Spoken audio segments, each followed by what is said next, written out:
Okay, GuitaRV, baby. Let's do it.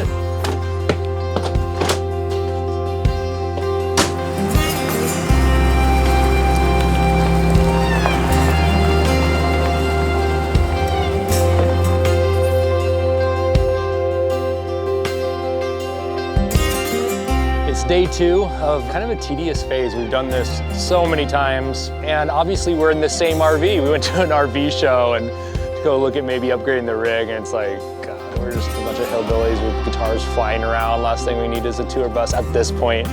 We have outgrown this, but man, it's hard to put this thing down. It's such a blast. We're having a great time, and it just gets nuts. You know, the longer that we're on the road, we come back different people. But man, it has been beautiful. Booney took the first turn at the wheel. I took over about 4 hours in or so and finished up the night. So we are in Santanella. It's funny, I remember seeing these cats last time we were here. Tomorrow we're gonna fly Tyler Geske in from Seattle. We need the mad scientist down here to check out a few things. But it's gonna be a good time, man. We're gonna hunker down today, have some dinner. All the craziness begins tomorrow. We're just kind of bracing ourselves for yet another GuitaRV experience.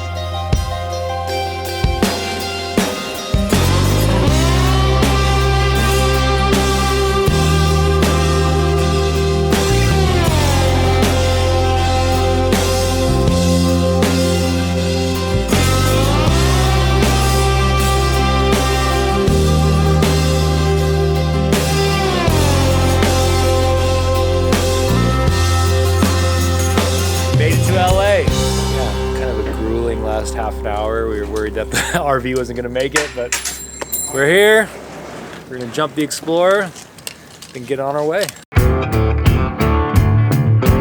It feels like we're pulling into our childhood cul-de-sac or something. We're so familiar and used to this place. I love being here and calling it home for a few days, but yeah, we've been on the road for, I don't know, 8 hours. We had to drop a dumble off to a guy, picked up a really cool 54 Tweed Twin. That is awesome. It's in the back right now. And Tyler Geske rolling into Hollywood. Yeah, we're excited. Gonna have him down here.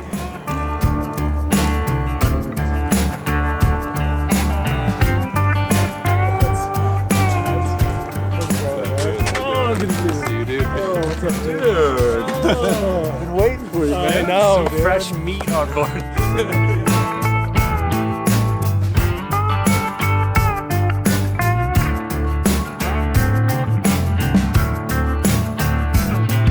All right, first official day in Los Angeles. Welcome to Hollywood. Thanks, man. Yeah, got up this morning, did a little shopping trip, got some supplies, got some batteries for the blacklight, gonna check out a couple guitars later today.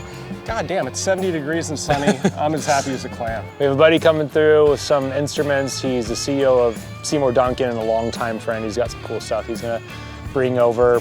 And yeah, I think a buddy who's a tattoo artist is gonna roll out. We've been, you know, kind of playing with the idea of doing tattoos on the GuitaRV for a few years. And yeah, we set it up. So he's gonna come up and maybe scar us for life with some regrettable illustrations. But yeah, so anyways, we're gonna crack some lunch, get ready for a few visitors at the Hollywood RV Park. All right, first guest is about to arrive. Let's go meet him.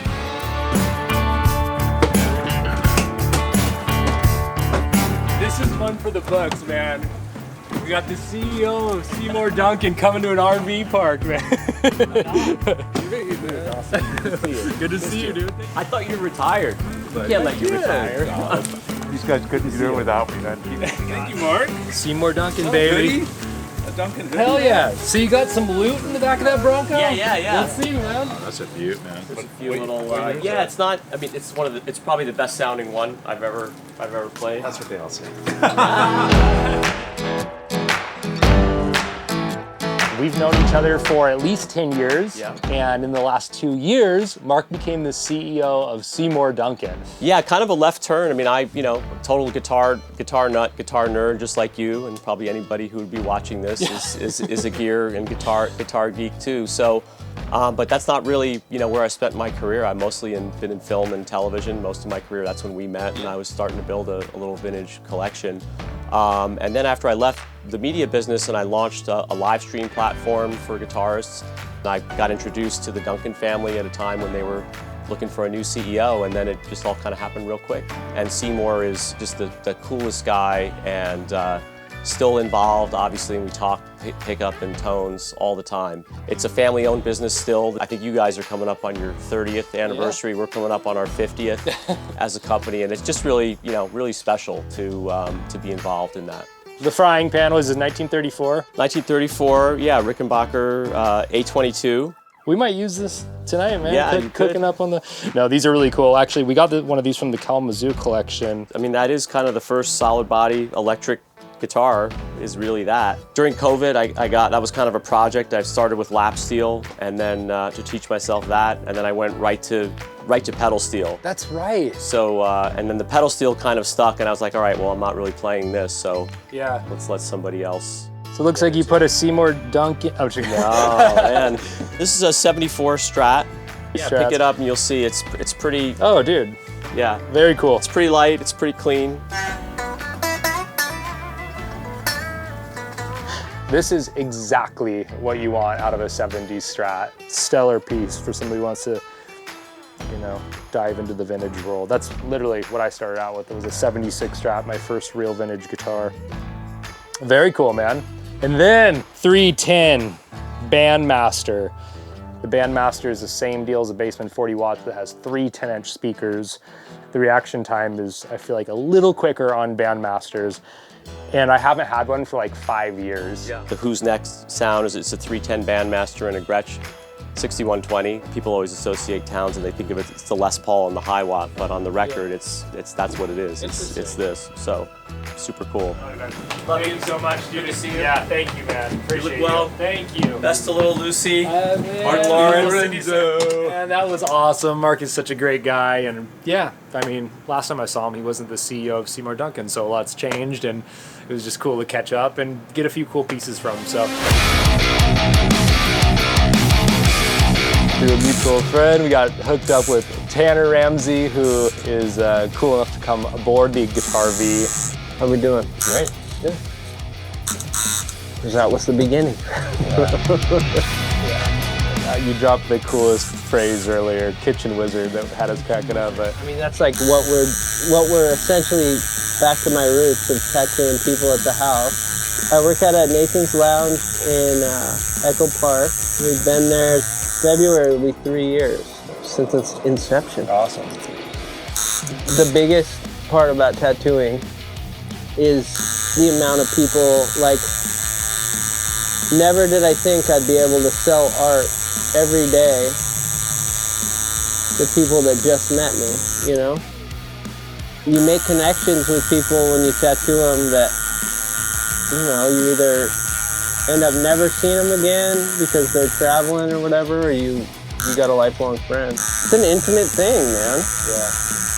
You're never sitting with anybody for long, extended periods of time having a conversation with them touching your arm like this, unless it's leading to something else cool.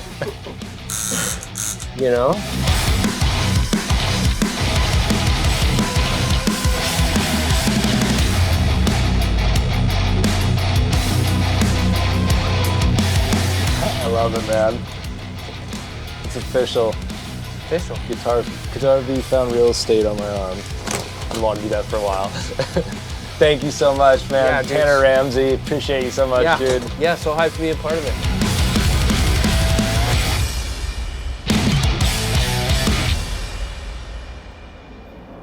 Monday morning, we're heading down to Craft & Taylor to switch out some guitars that we have hanging on the wall. A few other appointments we're excited about. Let's do it.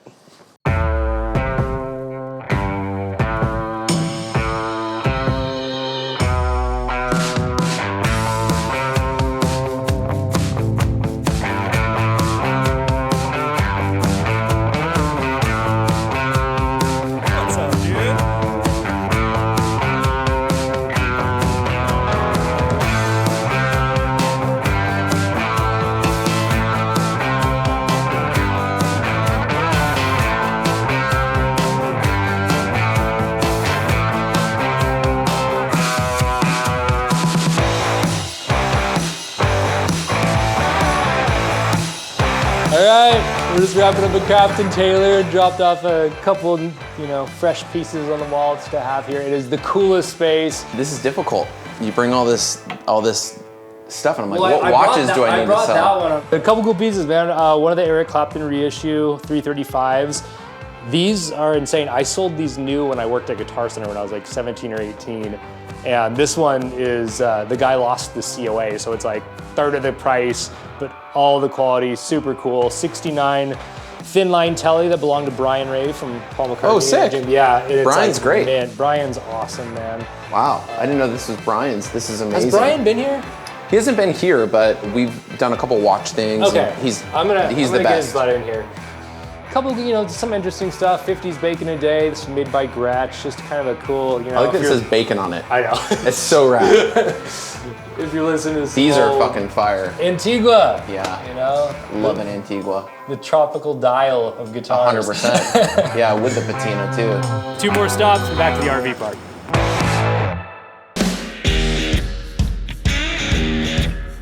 All right, I'm standing here with the legend, Dean Del Rey. What's going on, bud? We got to hook up at Crafton Taylor and we got talking about vintage t-shirts. Give me the rundown on these, man. Okay, this is the Van Halen Fair Warning Tour, which is considered by every Van Halen fan as the best tour and record ever. And I went to this tour at Oakland Arena. One of the nights was David Lee Roth's birthday, which was cool. They had a chick pop out of a cake, and you know. Norman Lear created the show. Archie Bunker was one of the greatest TV characters of all time. It's in great shape. Yeah, oh, this thing is like mint. 1983 European tour. Chasing old t-shirts is just like, it reminds me of what we do with guitars. I mean, it takes a brave soul to kind of follow some of those leads sometimes. I'll show you, hold on, I'll get the Zeppelin sweatsuit. This is the holy grail. Check this out. This is a great one, Rush. Power windows. So I've been looking for this for like, I don't know, 25 years. So what this is this is a sweatsuit that Bill Graham made for the band and crew when they played 1977 at the Oakland Coliseum, which was known as the Day on the Greens. This is the last 2 nights Zeppelin ever played in the States because the next day, Robert Plant's son dies. Yeah. Then in 80, they were supposed to come back and they don't because Bonzo dies. So these are very, very rare. There's maybe 25 in the world, and there's probably like 5 now. 1977. This is Slayer right here. Pretty much 1988, South of Heaven. This is from The Clash, you know, Combat Rock 1982 when they were out with The Who. It's like a new shirt. It's new old stock. It's never been worn. This thing is absolutely crazy. 90-91 right there. The Master of Puppets tour. And, you know. Oh, yeah. Yeah, this is when they were opening for Ozzy. Now this is the first time I saw Judas Priest. This is unbelievable. It's absolutely see-through. Boy, it's 1981. This is the point of With the entry V on tour, but that's not any V. That's the V2. You see the V2 Yep. with the boomerang Yep, pickups? Totally. You bought that at the concert? Yeah. Oh, This geez, is, dude. I mean, look at it. Like what happened was then I got really fat and none of them fit, but I just kept them. And then I got diabetes, got rid of the diabetes, lost weight, and now they all fit again. This is 1980, and this is the Back in Black tour. And I think this is the greatest rock shirt for me. You look at this and you go, well, Bon Scott dies, they get a singer, they go out on tour. Is it gonna fly? Probably not. And then it explodes. Definitely grabbing those 2. I'm gonna try these 2 on. Yeah, try them on. Yeah, what's going on this week with you, man? You're like business cat I know. Just been editing my special. It's Yeah. almost done. It is done. It'll be done probably tomorrow. First guy ever to do a comedy special in a cave. We're gonna shop it around, see if somebody buys it. Somebody's gonna buy it. Yeah. It just looks insane.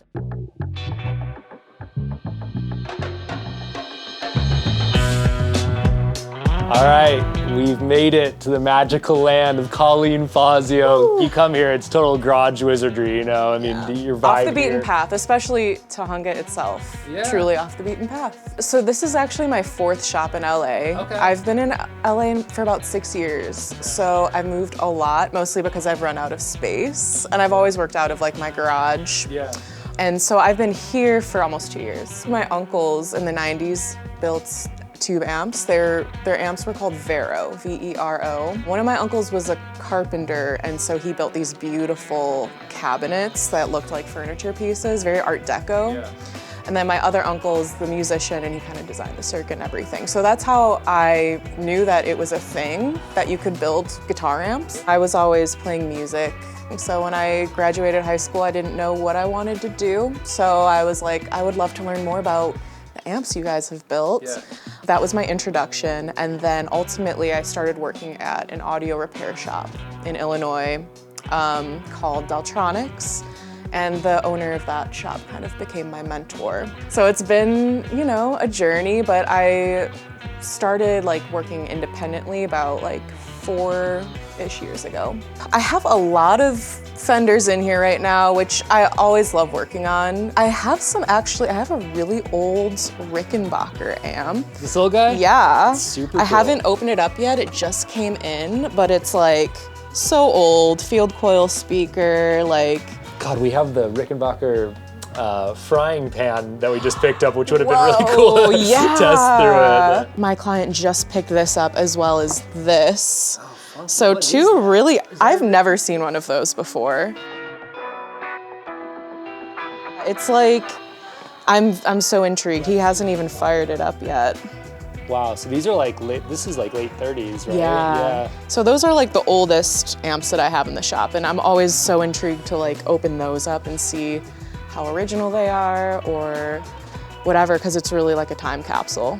So this is kind of like the general design for my cabinets with like that leaf shape cut out for the baffle. Eventually, they're gonna have like a kind of a sunburst inlay. Yeah.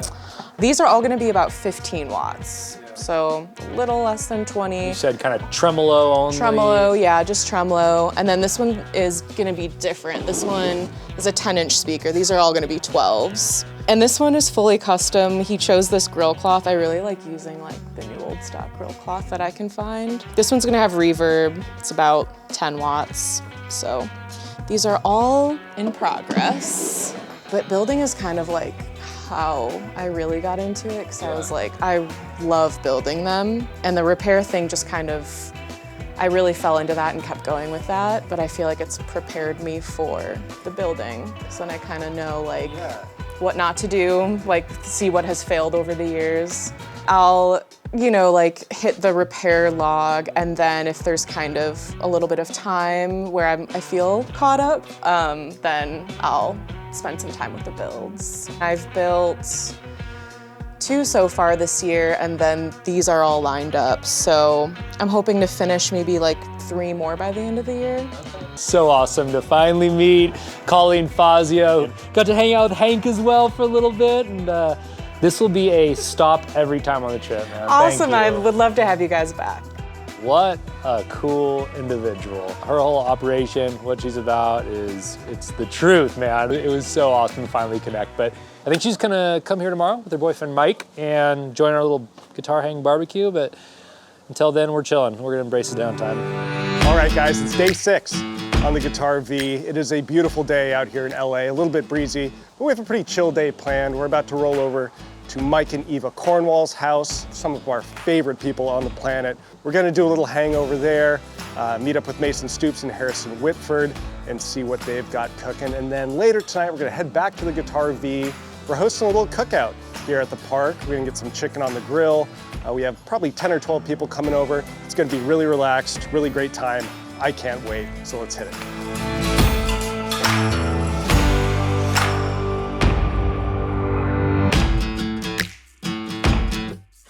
All right, we just wrapped up at Mike and Eva Cornwall's. On the way home though, I got a lead on a 1964 Daphne Blue Strat with a torque guard. It is a guitar I would never try to buy on the road unless, and luckily, I had Tyler here. So we spent an hour in the RV working on this, taking apart this guitar, you know, and checking it out, and it was an unexpected victory. The guitar is amazing. Hey, Tyler, bring that, you got that Daphne Strat? Yeah, bring it down. Check this out. Look at this thing. Amazing. Yeah, middle of 64, like you said, factory tort guard, which is super strange. It's kind of one thing that automatically makes us suspicious, but had a little toolkit here, my blacklight, so took it all apart, and just everything's right, man. Nail holes are there.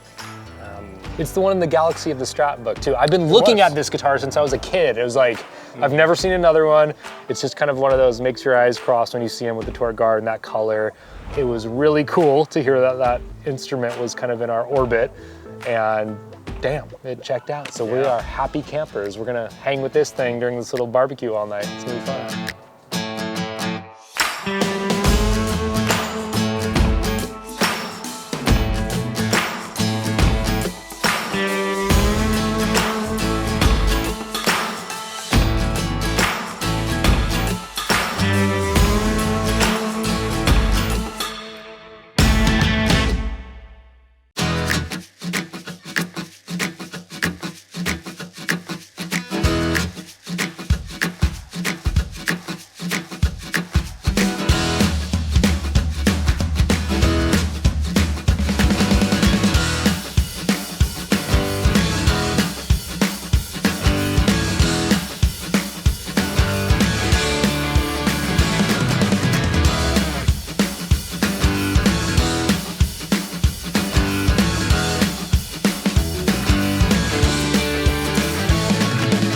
All right, we're at the RV park at our little GuitaRV Hillbilly Barbecue. I got Chris Vincent, who's the king of vintage parts, the R2R pedals, just an amazing guy. So he just surprised us with this, which this is not for sale. We're gonna keep it on board just because it's absolutely beautiful. I just opened it up and I immediately shut. I was like, dude, we gotta show the world. So check this out. Give us a rundown on this thing, man. So this is my new PK3 fuzz. It's based on a specific 1970 Park fuzz sound that I was able to take apart and like measure. And so I cloned it as close as I possibly could. And these ones I'm super proud of because I nailed it. I couldn't tell the difference between that and the original vintage one. So I was pretty stoked. I consistently make about 10 or 11 models, and then I have maybe like another 10, 20 that I'll do like limited runs. Yeah. Everything's based on old fuzz pedals, so it's like, you know, if I can find the right parts, I'll try to like clone it. You've become the guy for that, man. I mean, obviously there's this big surge. Oh, you all right? We got our buddy Oliver here, as you can see. You good? You good? He's helping us film. Yeah, everything I make's all old parts, 50s, 60s, 70s for the most part. I try to get it as close to the originals as possible. It's not always possible, so I like the next best thing. Yeah. Like I'll take, you know, creative liberties and stuff like that. Treble boosters were built, you know, mostly in the UK, so they use old UK parts. But I'll use like old Sprague bumblebees and, you know, stuff like that. Whatever I can get my hands on, really. Check him out, Chris Vincent, R2R.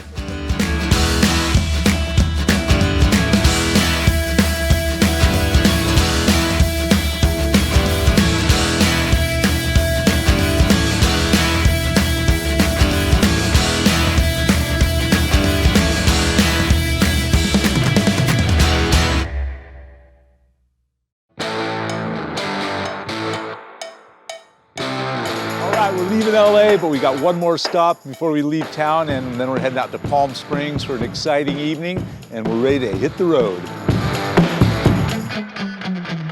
All right, so we pulled the pickups on this old Les Paul conversion, supposedly a patent number in the neck and a PAF in the bridge. And they both look reasonably good. Both the covers have been off, so we kind of have to assume that they've been rewound because we don't know until we pull the covers. So that's definitely something to consider when buying something like this. But they are old Gibson humbuckers, and that's good news. Before we leave LA, I always have to hit up my buddy El Ray James. And we're in his kind of secret lair here. We're just gonna dig around and see what we can come home with, man. First off, how much for the fan? That's new, you can get those online. Okay, I don't want that. And then the tweed suitcase up here. That's my pedal board. Oh, shit. case. All right. What about these guys right here? That's a Tweed Super. That's the three knob. The three knob. The three knob. Okay. So what's up with this thing you handed Tyler? 300 bucks? No. Come on. No. What do you want for it? No, I want 1,000. 1,000, man. Sounds like 300 bucks. All right, maybe on that. Okay. What else do you got, man? All right. Well, you want to see the good stuff? Or Yeah, what do you want to show me the good stuff. It's a 72, 74? 69. Oh, it is. So it's a big headstock, 69. Cool. One piece, no volute, 3-piece neck, 3-piece body, but just tons of mojo. That's vibey. It has just T-tops with nickel covers. It's all there. Okay. So what else we got? I like all these Les Pauls. Okay, you know I love these. Man. Do you?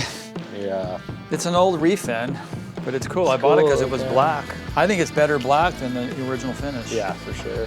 We had some friendly back and forth, and yeah, man, El Rey hooked me up with a cool deal. So we're getting the 52 conversion, painted black, ebony board with a patent number and a PAF. We got this really cool 69. 69, that's just mojo. A cool bass, I think you guys saw that. Just a cool old K bass. And a gold Klon. All right, let's go to Palm Springs. We're concluding the trip by picking up a guitar that is in Holy Grail status. It's Dave Davies of the Kinks, 1958 Gibson Flying V. We have a Kinks Greatest Hits behind the counter at Emerald City Guitars where there's several photos of that guitar. It's iconic. And we're gonna go pick it up from our buddy Gary Gand. He's actually playing the guitar tonight. We're gonna head to the venue and start with hearing this thing being played live.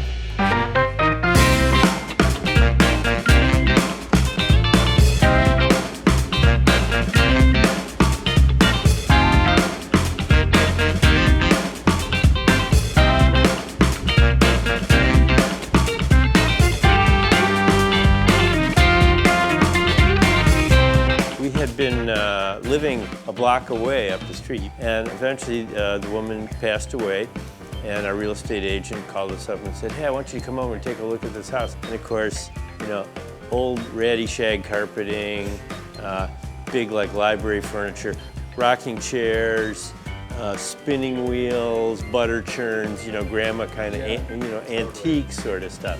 We ended up buying the house before it even came on the market.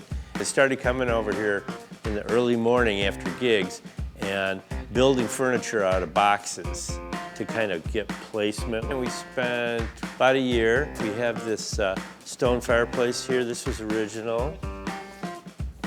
This is a beautiful piece too. This is Doyle Lane. Yeah, do you guys know about these? No. Okay. This is a very famous artist named Harry Bertoia. Here, you ready? This is going to be loud.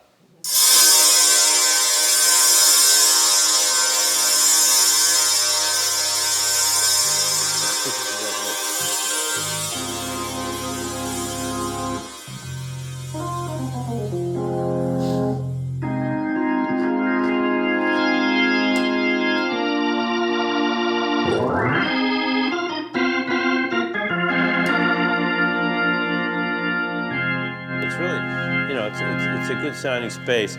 It was a little too soupy, so we put this big vintage rug in here.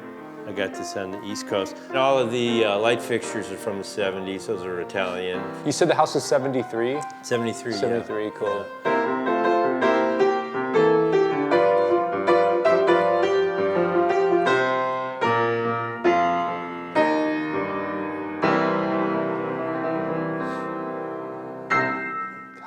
Gary, why don't you do the honors, man? Tell them what we're looking at. This is the Flying V that belonged to Dave Davies from the Kinks. And you've seen it on the record covers up there. I have this cover. This record has been behind the counter at Emerald City Guitars since 1996 when we opened. I've been staring at this guitar. I mean, Dave Davies V is like Paul Newman's Paul Newman. You know, I mean, that's it, you know? Yeah, it's the one. Right. And when I was a kid growing up, we watched Shindig every week, black and white.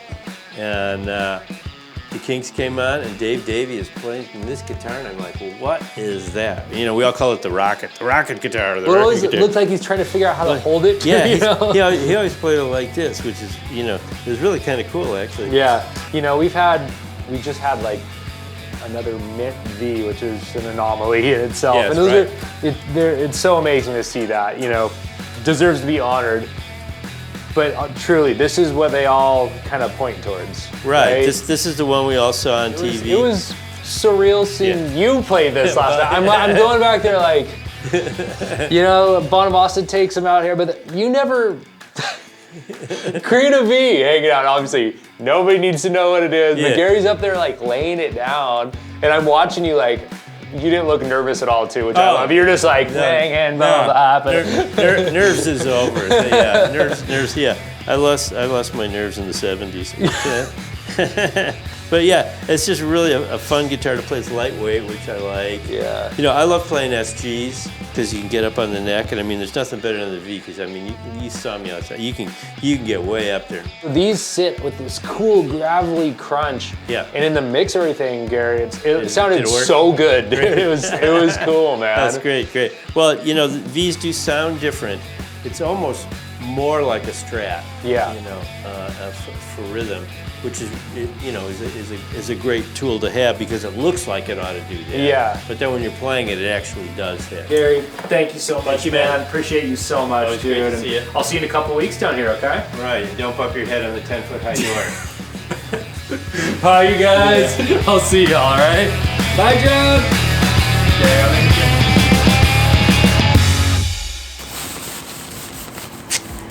What you doing, Booney?